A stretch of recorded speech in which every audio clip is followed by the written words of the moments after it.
आज के गोरखधंधा में हम बात करेंगे कि इमरान खान को आखिरी उम्मीद किससे है। नवाज शरीफ साहब की पाकिस्तान वापसी में इस्टेब्लिशमेंट क्यों रुकावट है, कब इजाज़त मिलेगी और क्यों इजाज़त नहीं मिल रही। इस्टेब्लिशमेंट को नवाज शरीफ को वापस पाकिस्तान लाने के लिए किसकी गारंटी दरकार है। मरियम नवाज शरीफ को शट अप कॉल इस्टेब्लिशमेंट ने क्यों दी और मरियम नवाज अदलिया के ऊपर दबाव बढ़ाकर क्या काम करवाना चाहती हैं। आज हम इन नुकात के ऊपर आपसे तफसीली बात करेंगे।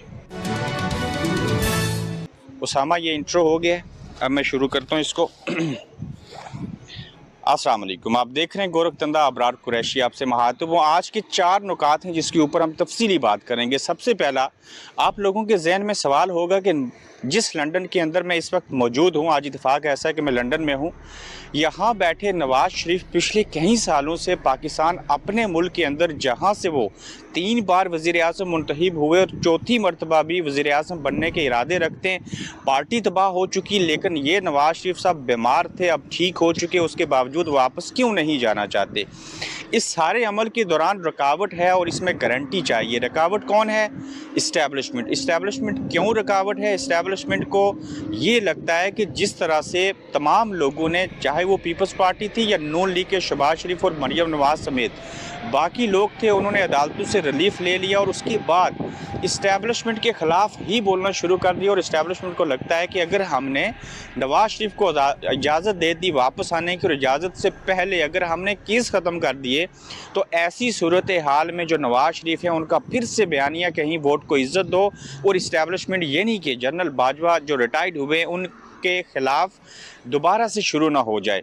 तो इस सारे अमल के दौरान बीच में टपके शहबाज शरीफ साहब और शहबाज शरीफ साहब से गारंटी मांगी इस्टेब्लिशमेंट ने कि अगर आप हमें लिख के देंगे कि नवाज शरीफ वापसी के ऊपर पाकिस्तान के अंदर किसी भी तरह का बयानिया जो है वो इस्टेब्लिशमेंट के ख़िलाफ़, यानी कि पाक फ़ौज के ख़िलाफ़ नहीं चलाएंगे, चाहे वो रिटायर्ड बाजवा हैं, चाहे ये करंट इस्टेब्लिशमेंट है, तो ऐसी सूरत हाल में हम नवाज शरीफ साहब के केस ख़त्म करके उनको वापस पाकिस्तान आने देंगे। ताहम नवाज शरीफ साहब ने इस तरह की किसी भी तरह कोई गारंटी देने से इनकारी हुए, चूँकि उनको लगता है कि उनके बड़े भाई नवाज शरीफ साहब उनकी इस बात के ऊपर पूरे नहीं उतरेंगे, क्योंकि मुल्क के अंदर वोट को इज्जत दो का बयानिया बाकौल कैप्टन सफदर के दफन हो चुका। अब उनके पास बेचने को और कोई मंजन नहीं है और जब नवाज शरीफ वापस आएंगे तो वो 2 इदारों के ख़िलाफ़ बोलेंगे, एक अदलिया और दूसरा इस्टेब्लिशमेंट। वो इसलिए बोलेंगे कि ताकि मैं इमरान खान की तरह ये बात साबित कर सकूं कि मुझे गलती से बेटे से तनख्वाह न लेने के ऊपर हकामे को वजह बना के नाअहल किया गया, मुझे वज़ारत-ए-उज़्मा से फ़ारिग किया गया, मेरी पार्टी को तहस-नहस किया गया, मुझे बिला वजह जेल में डाला गया, मुझे जहर देने की कोशिश की गई। और इस बयानिए को इमोशनल तौर के ऊपर लेके आगे बढ़ते हुए वो कोशिश करेंगे कि जहाँ पे महंगाई है, माशी बदहाली है, हम लोगों को रिलीफ नहीं दे सके, वहीं पे ये बयानिया लेके आएँ ताकि हम लोगों की हमदर्दियाँ हासिल कर सकें। अब देखना ये है कि कब इस्टेब्लिशमेंट की और नवाज शरीफ की डील होती है कि वो उनके ख़िलाफ़ नहीं बोलेंगे और उनको वापस आने की इजाज़त मिले, और फिर केसेस कब ख़त्म होंगे। जब तक नवाज शरीफ साहब के केसेस ख़त्म नहीं होते और न होने की वजह आपको बता दी। इसी अमल को अगर आगे बढ़ाएं तो मरियम नवाज शरीफ साहिबा को क्यों जो है इस्टेब्लिशमेंट ने शट अप कॉल दे दी कि आप ऐसे वैसे नहीं करें।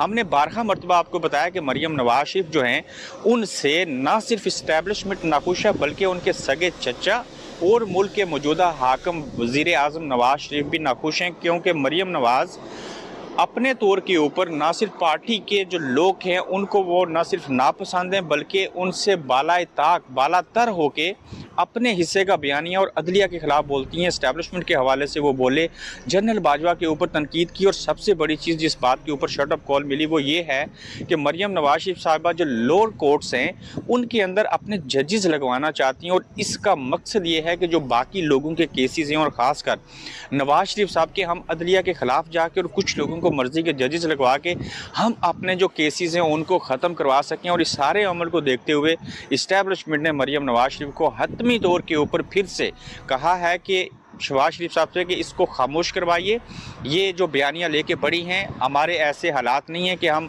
अदलिया के ख़िलाफ़ भी आप लोग बोलें, आप केसेस भी ख़त्म करवाना चाहें, इस्टेब्लिशमेंट के भी ख़िलाफ़ बोलें और हम लोग खामोश रहें। तो लिहाजा मरियम नवाज शरीफ को शट अप कॉल दे दी गई।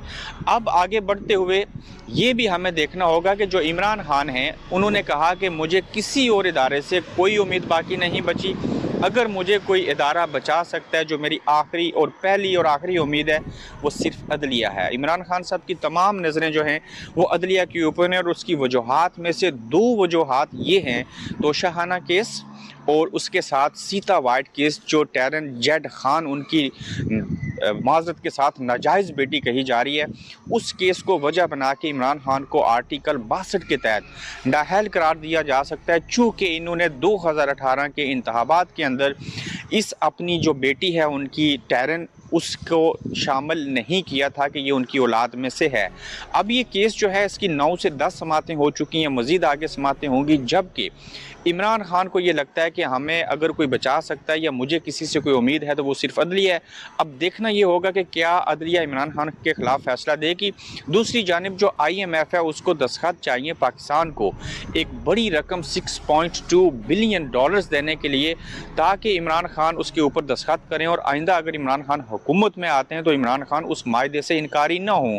एक तरफ इमरान खान से इस्टेब्लिशमेंट और हुकूमत ये दस्तखत करवा के काम लेना चाहती है मुल्क और कौम के फ़ायदे में, दूसरी जानिब इनके ऊपर केसेस बनाए जा रहे हैं, इनके लोगों को पकड़ा जा रहा है, और इमरान खान को लगता है इस्टेब्लिशमेंट मुझे इस्तेमाल करना चाहती है, IMF के मायदे के ऊपर मुझे मामू बनाना चाहती है हुकूमत, और जब मेरा काम मुझसे ले लिया जाएगा तो फिर ये इस्टेब्लिशमेंट मुझे नाअहल कर देगी, मेरे ऊपर केसेस मज़ीद बनाए जाएंगे। तो लिहाजा इमरान खान ना तो इतबार करते हैं इस्टेब्लिशमेंट के ऊपर, ना हुकूमत के ऊपर। तो ऐसी सूरत हाल में तमाम दरवाजे जहाँ पे बंद हो गए, वहाँ पे इमरान खान साहब को लगता है कि मुझे अदलिया से इंसाफ मिल सकता है। अब ये देखना है कि अदलिया जो है वो किस नौइयत का फ़ैसला करती है, उनके हक़ में फ़ैसला आएगा, उनके ख़िलाफ़ आएगा, इस्टेब्लिशमेंट का प्रेशर उनके ऊपर पड़ेगा या नहीं पड़ेगा, ये सारी सूरत हाल है। और अदलिया और इस्टेब्लिशमेंट ही जो है वो नवाज शरीफ साहब की पाकिस्तान वापसी में भी रुकावट है। अपना फीडबैक दीजिएगा, अपना ख्याल रखिएगा, और मज़ीद ख़बरों और तबसरों के साथ दोबारा आपकी खिदमत में हाजिर होंगे। अल्लाह हाफिज़। आप देख रहे हैं गोरखधंधा अब्रार कुरैशी के साथ।